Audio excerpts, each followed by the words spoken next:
wouldn't know what to do. Still, after you tell me that, just start spraying random crap. Never fix the car. Yeah. Basically goes through a little evaporator, it's like a little radiator type thing, and then air goes by it and holds it in. You said the test is going to be written, right? Yeah, it's gonna be written. Is it just like we like write out the code by hand, or is it like a multiple choice, or like a? It's a short answer. Short answer. And you'll write it by hand. Friday It's was the worst day. nothing big. Like I'm not gonna have you write out by hand some Yeah. program. It's just little snippets of code here and there. Some of you is making a joke. I just have the Yeah. same amount of sickness in a littler body. Exactly, that's I got a lot. You write this test, have a mercy, or should You decide. The more I think about that test, the worse I think I did. Just as long as there's an extra credit problem that's worth like 100%, the answer is 42. There is an extra credit problem. And it's worth 100%? It's not worth 100%, but it's 75? Can be one of those like opinionated questions. I'll What's ask. your favorite type of syrup? No wrong Or answers. 75 to 100%. It's the same as yours. That's right. That's right. Yeah. Page of notes, double-sided, right? Page of notes, double-sided. You can put whatever you want on it. This is pages in 8.5 by 11. Yeah. 8.5 by 11. It's all worth to get you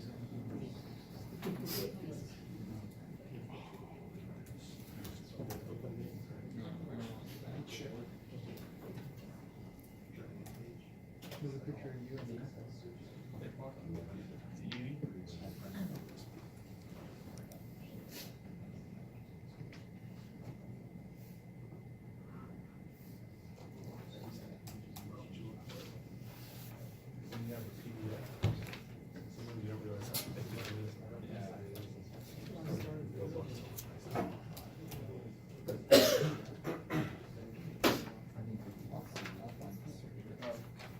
He didn't post that till like today.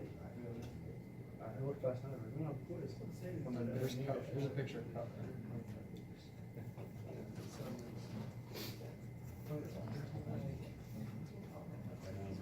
It's because he posted it so late. He really didn't post it, so. Look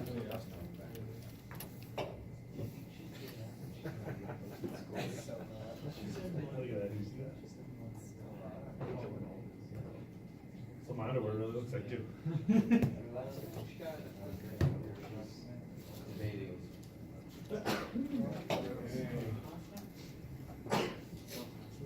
How's everyone doing?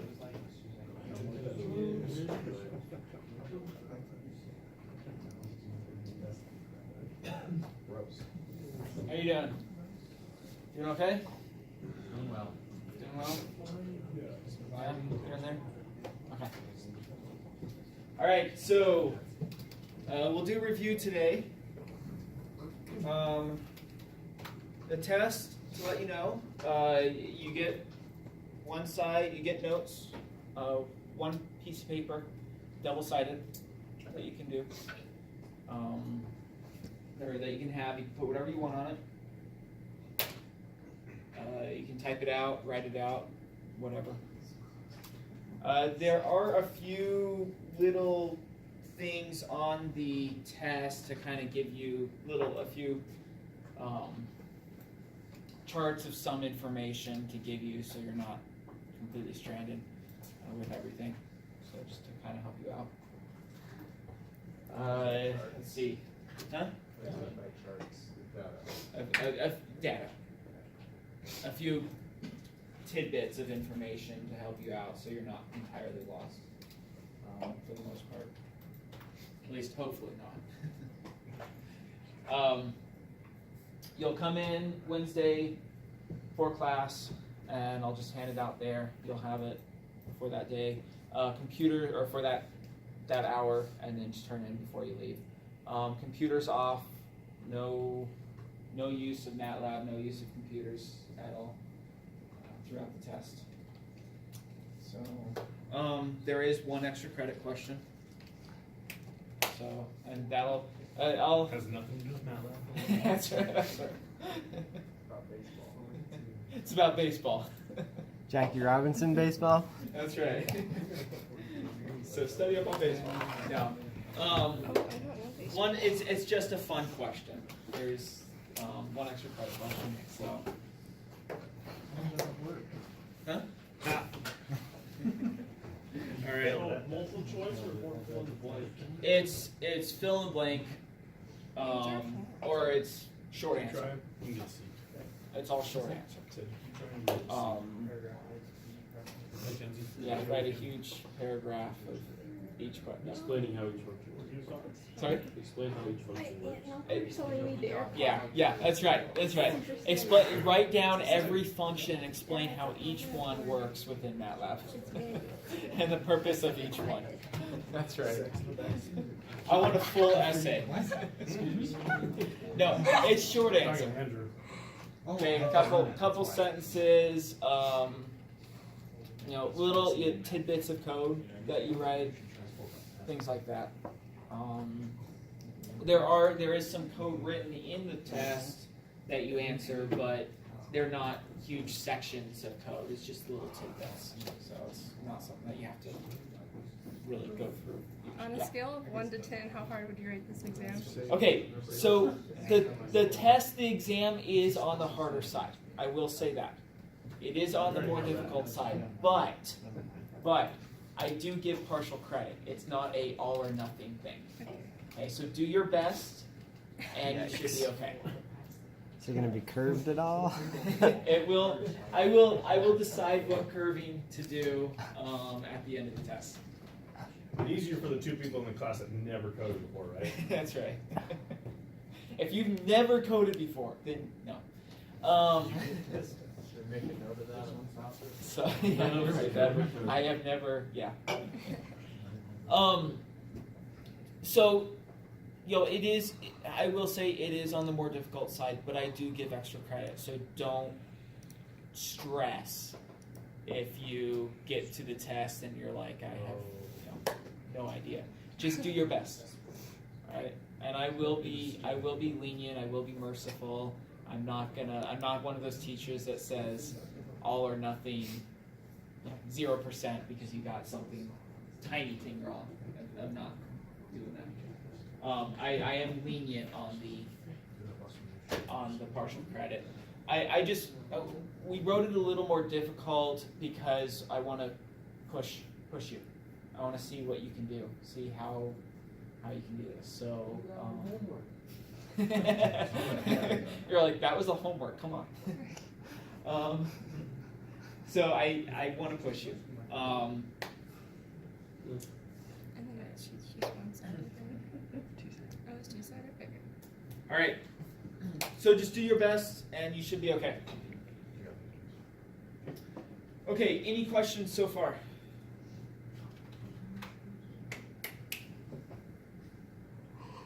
No questions so far. Okay, we're on a good start. I guess. Sorry? Or a bad start. Maybe a bad I start. think I'm going with bad start. So many questions, I don't know which one to ask. You don't know where to start. It could be a bad start. That's true. All right. Okay, so let's say we kind of went over basics, or last time we went over basics of matrices and vectors.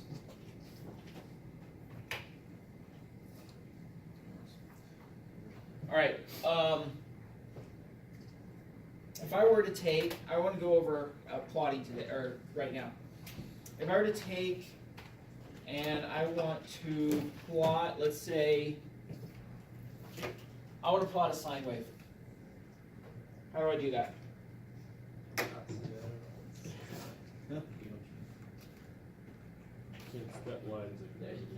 You can't see that, can you? But it doesn't matter. We're just looking for. You guys knew what I drew. Okay, you guys knew what I drew. If I want to plot a sine wave, what do I want to do? How do I do this? Plot sine wave. Okay.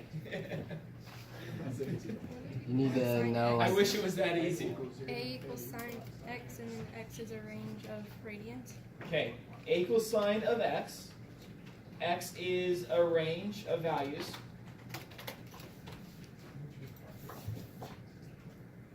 So what's my range?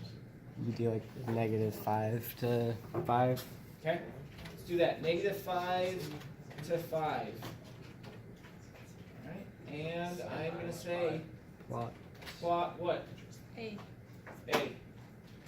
Would you need to multiply by pi, or are you not? Or that's for pi.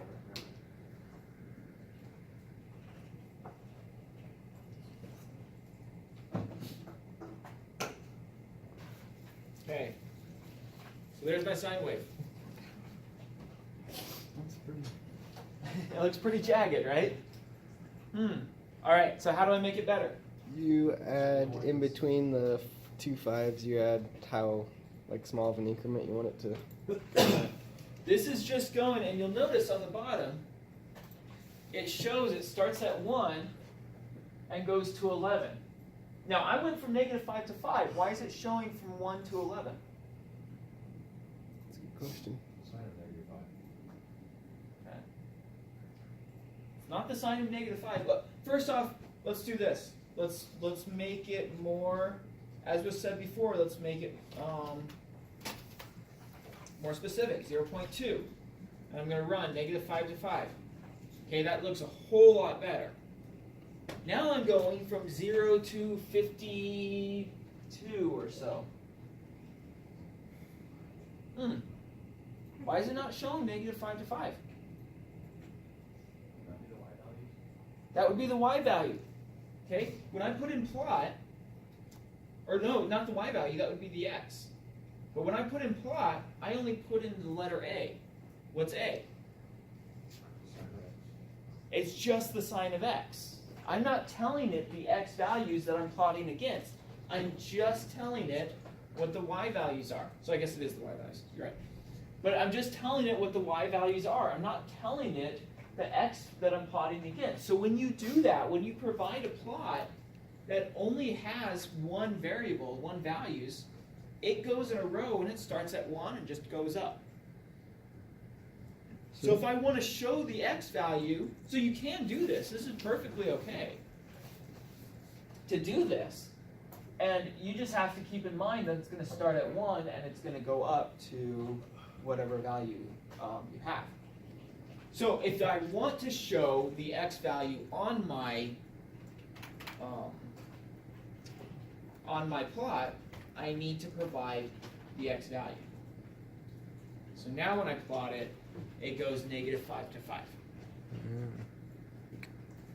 Plot's the same, it's just going from -5 to 5. So keep that in mind. That when I only have one value, it starts at 1, so if I want to show the x value, I have to provide x, which gives me the range. Any questions? Okay. Sorry? I'm just talking about a joke at Oh, okay. Super relevant. So well on this test cover. All right. You're big.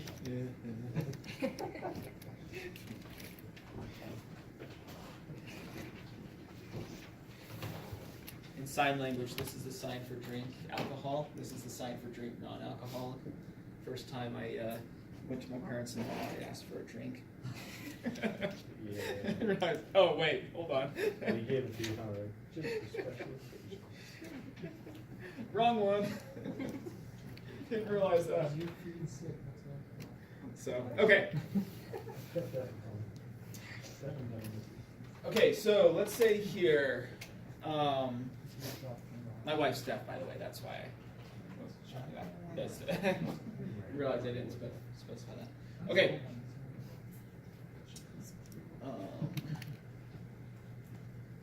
Okay, so now I've got, this is a plain blue line. What if I want to change it to a red dotted line? What do I do? Colon R. Okay. Quote, single quote, right? R for red. How do I do dotted? E. Period. I think period's one of them. It's period one. Yep. Okay. So that one, the dot points out every single value specific. So it's a single point at each one. If I do a colon instead, it'll still do dotted. It's just the dots are not a point for every value that was put in. It's a point just as it goes along. It shows a dotted line. So that's the difference between a period and a colon. Period shows a point at every x value that was specified. Colon shows a point at just intermediate, it's just a dotted line that's shown. If I want to do, if I do a dash, it's a solid line, and if I can do two dashes, it's a dashed line. So in this third one, you can specify what style you want. You can do, if I do an X, then it shows X's at each one instead of points. Does it matter if the X is before or after the R? Normally they put it before, but that's a good question. Or normally they put it after, but that's a good question. Nope, looks like it worked either way. Can you use any letter, not just X? No, there is a chart in the book that shows those values. Find it where we do at the bottom. Two-dimensional plots. Section 5. 154. There it is. Section 5, it's on page 154. This chart right here shows all of the options that you can do for the line. The different colors, the different marks, the different style of lines. That's page 154. It's 154. Yeah.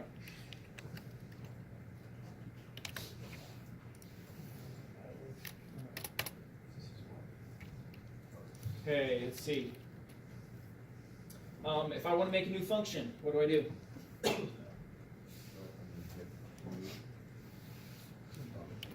You go to new function. So it pulls up your function. Starts off with function. What are these? It's your outputs. Yep. What's this? That's the name of your function, and what are these? The inputs into the function. That's right. Okay. So, when I save my function, I have to save the name of the function and the name of the file need to be the same thing. I cannot change, I cannot make a different file name with the name of the function. So, right now the function name is untitled, so when I hit save, it's going to save it as untitled.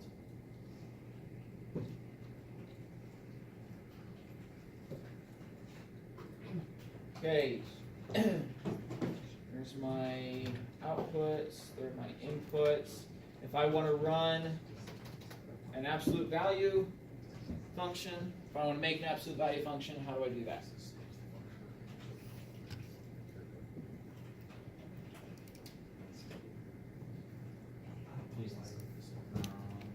How do I calculate the absolute value? If less than 0. Okay. If, and then my variable that I use is input argument. Oh, so input argument. Right. So if input argument is less than 0, then output arg equals negative input arg. Right? Okay, is that it? One thing's missing.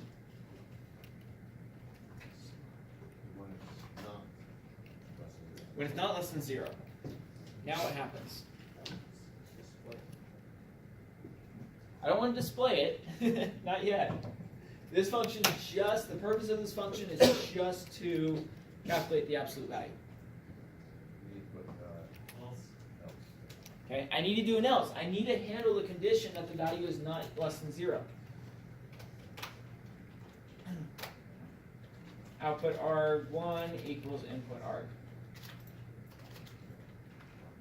In all situations, my output arg needs to store the correct value at the end of the function.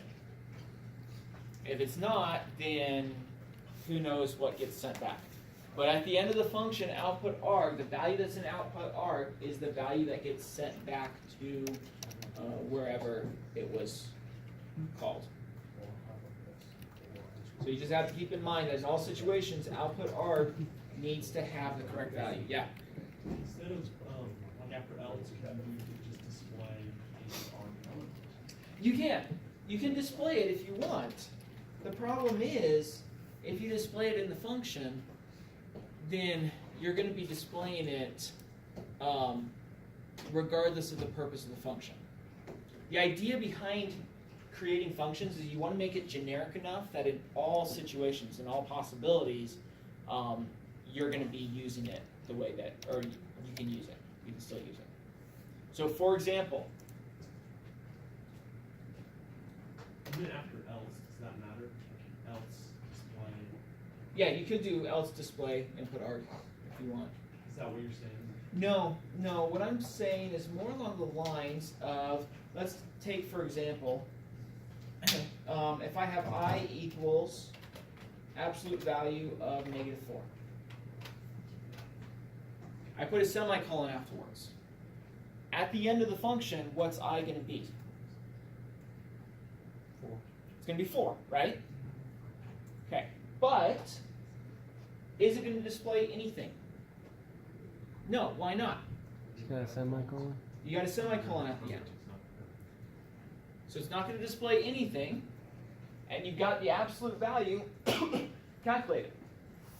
Now, that's good. And then if I want to display it, I can type in display I. So I run it, and it'll display I. If I don't want to display it, I don't have to type something in. So the whole purpose of the absolute value is to return, or is to send back the absolute value of the number you put in back to that variable that you send it to. That's the whole purpose of it. And it's self-contained within that. Now, if I put a display function, and I say display output arg1, let's go to my version of the absolute value, which is untitled. I need to, probably should change that. Just untitled.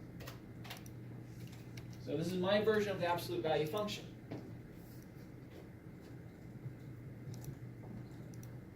Now when I run it, oh, I guess it is. Okay, I gotta save it at, sorry about this. Let me save it as a real function call. CAVS. And then CAVS. Okay. Alright, CAVS, that's my version. I call it, it's gonna display 4. Why did it display 4? Because it tells it to within the function. Well, what if I don't want it to display 4? It's still going to display 4 because it tells it to within the function.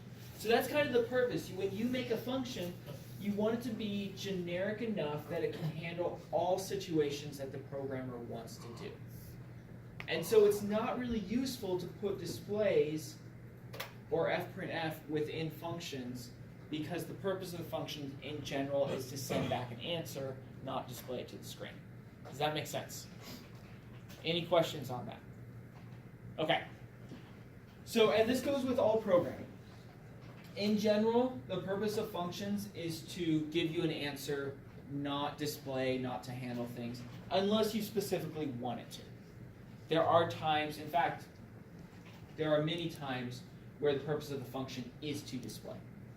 But that's the purpose of the function, is to display, not to do calculations. So it's functions in general, they have one task only. That's what they do. Okay. All right, so right here, what's this called? It's the workspace, right? What's the purpose of the workspace? Show you variable. To show you the variables that you have. Can you do anything else with the workspace? Call it graph. Okay, Or, not graph. if I double click on it, it pulls up a matrix that I can then edit. Looks like a Excel worksheet that I can edit. I can put in and say, put in a 2 right there, and I can change the variable I to be a 1x2 matrix. I can double click on X, and it will show a 1x51 matrix. And I can edit them, I can add to it. If I put in a 3 and just a 3, it puts in 0 for the whole rest of the line, because the matrices have to be a square, or not square, but rectangular. They have to be fully, full number of rows, full number of columns. So it'll put into 0 for the rest of the values, and it becomes a 2x51 matrix. I can right click and say delete row, and it's back to a 1x51. So you can edit it using the workspace. What's the purpose of this? All files with the correct suffix. Yeah, it's your current working folder that you're working in. All the files that are there are the files that are that can be seen through MATLAB. So if I save a function, it's going to save it within this current working folder. If I go to another working folder, so for example, CABS is involved right here. If I go to another working folder and I try to run this code, what's going to happen?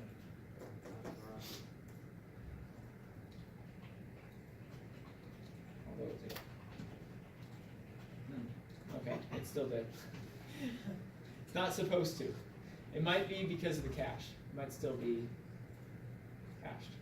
But theoretically, it wouldn't run because I'm not in that working folder. So you have to keep in mind that the working folder is the folder that MATLAB is running in. And if you change the working folder, then your files will not necessarily be working or necessarily be found.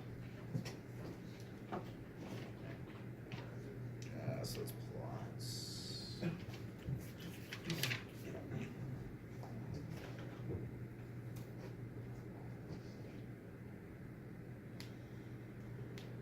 Okay.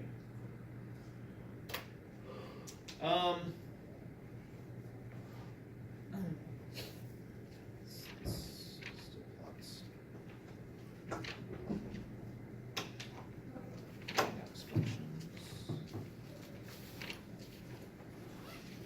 Okay, fprintf.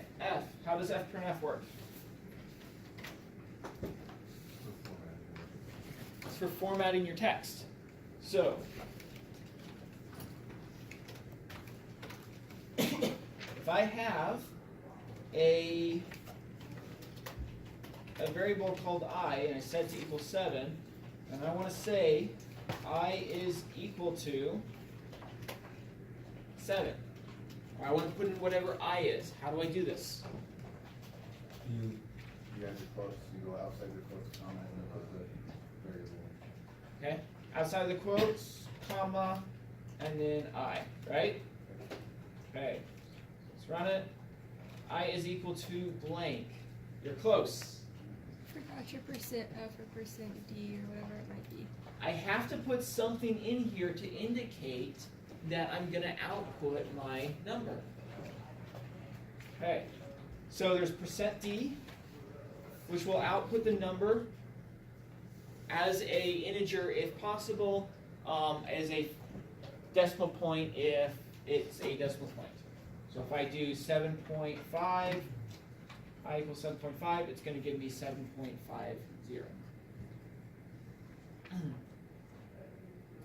0, e to the 0. And where you put the percent D in that text is where the variable will show up. Absolutely. Yes. Yep. So where you put the percent D is where the variable is going to show up. If I have another variable that I'm outputting,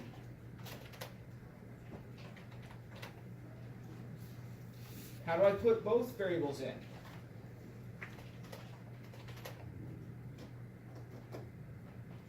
So you need to put like a brackets on it. And then pass it to the Ooh, good question. Do I need to put like and make it a matrix before I send it in, right? Okay, you can do that. Good question. You don't have to. I would do another percent D and then it would be I comma E. Does that only work if you're putting in two values, like if one's a matrix or a string? Doesn't work that way. If you're putting in if you're putting in a matrix, So I remember that in one of the homework problems I was having trouble with that because it would run through one string of values and then it'd run through the next one. Line up. Yep. Okay. Yeah. I'll show you what happens. How that works. Okay. So if you're using single values, this method works great. It goes in order. So this percent D is connected to the first variable that you pass in. This percent D is connected to the second variable that you pass in. Now let's make it a matrix. Oh, so any questions on that first? So it's however order you put them in is the order it's going to show. And it's going to link up the first one with the first one, second one with the second one. Now let's make this a matrix, 7.5 and 6.6, and let's do 4.4 and 3.3. So it's a 1 by 2, both are 1 by 2 matrices. And now it says I is equal to 7 and E is equal to 6, I is equal to 4, and E is equal to 3. So it goes by each value one by one. 7.5, 4.4, 6.6, 3.3, and it's going to copy and paste the fprintf each time. So let's do a /n to show you that. So here's the two lines. I is equal to 7.5, and E is equal to 6.6, I is 4.4, E is 3.3, and it's just going to keep going and going. So, if I have another one,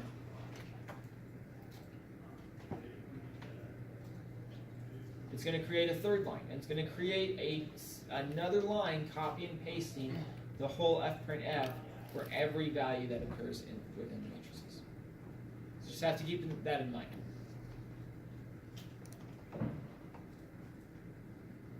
Even if I have a single matrix, it's going to copy and paste the entire fprintf for each one.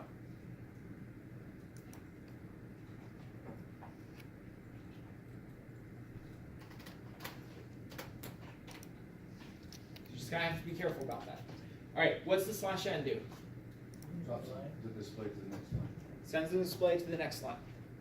fprintf, so display and fprintf work a little bit differently.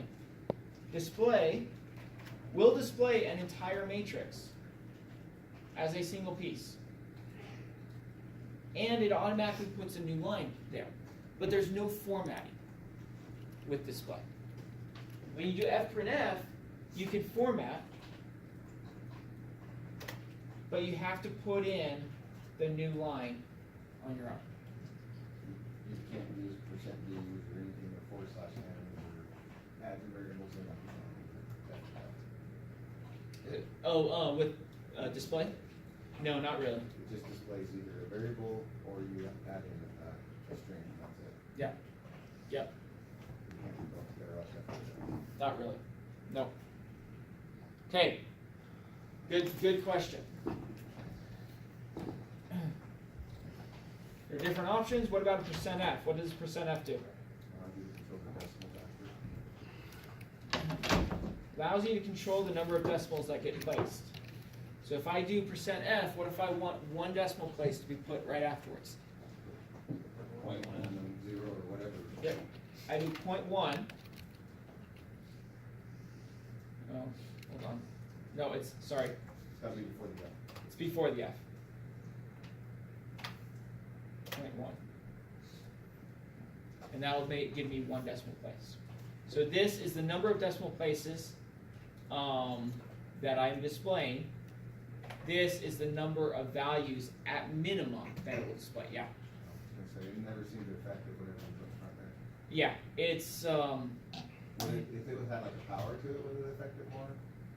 well. Oh, you're saying if it's like a really large number? Like it almost, I messed around with that F and I didn't ever have to put anything in front of that decimal. It's rare that you have to put something in. It's mostly for aligning things up. So for example, this one I have a 5.1. 5 spaces. It gives you 5 spaces total. So you can see this one's spaced out a little bit more. To exaggerate it, if I do a 10, it'll push that number back, so it's 10 spaces total that number is displayed. If you leave it off, it's just going to bump it right next to it. So it's normally used for formatting, for spacing out and make sure that things are aligned the way that they should be.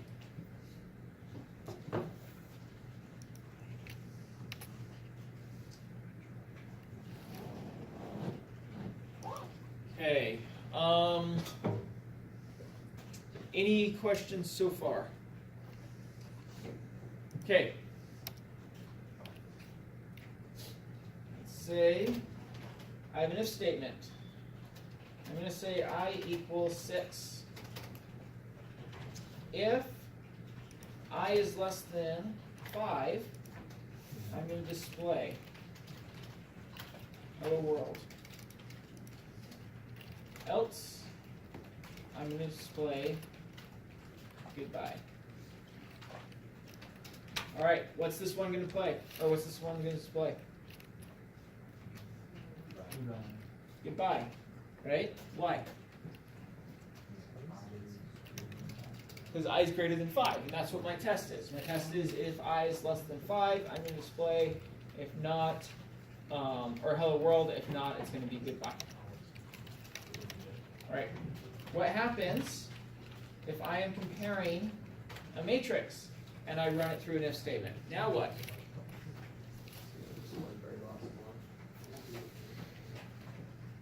Then display still displays goodbye. Why?